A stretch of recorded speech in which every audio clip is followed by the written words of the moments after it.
Anyway, back to living trust deal. It I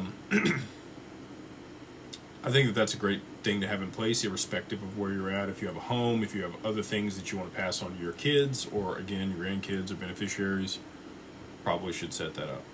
And that's for everyone. Now, an asset protection trust or a dynasty trust or a spendthrift trust or some of the other types of trusts that are out there, there's like over 80 different types of trusts. And really, they're just contract law. You can put any one of those provisions in any type of trust if you wanted to. We set up intentionally defective grantor trusts for some people, depending on how much they're worth. Other people do charitable remainder trusts. We can do ILETs. We can do asset protection trust. We can do dynasty trust.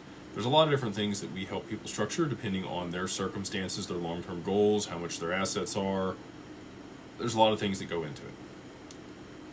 The time to start looking at something more aggressive is not really the right word, but more comprehensive for your estate planning, in most circumstances, would be north of $1 million. I think that this could be beneficial for people that have as little as really 50 or 100,000 XRP, but they're expensive. They're not cheap. Somewhere between 15 and 25 grand most of the time. So it's kind of like which one? 6, 7. That's what the cool kids say. We've set up a lot of trusts for people with more than that.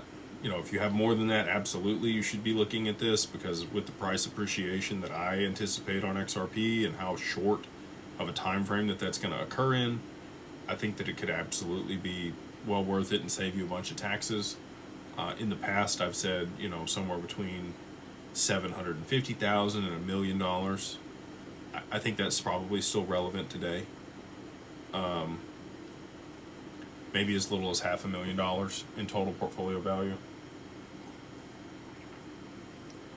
But again, I've seen people do it at 50 and 100,000 XRP. So that'd be $250,000 today. And for them, they're a bit older. They have less time horizon. They want to make sure that things are structured irrespective, because they know the long-term benefit of these assets, and so they're willing to pay a little bit more now versus later, because they want the assets to grow inside of that trust and not have any issues. So, again, we kind of meet you where you are. Everybody's in a different spot. We can give you kind of best practices on things, but at the end of the day, we don't provide legal advice.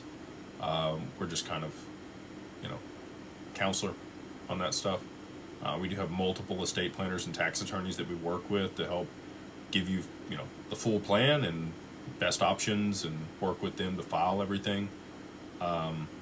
So if that's something that sounds interesting to you and you do want to start working on that, you reach out to digitalfamilyoffice.io and just email us at info@digitalfamilyoffice.io, and we'll get you set up with some good people to talk to.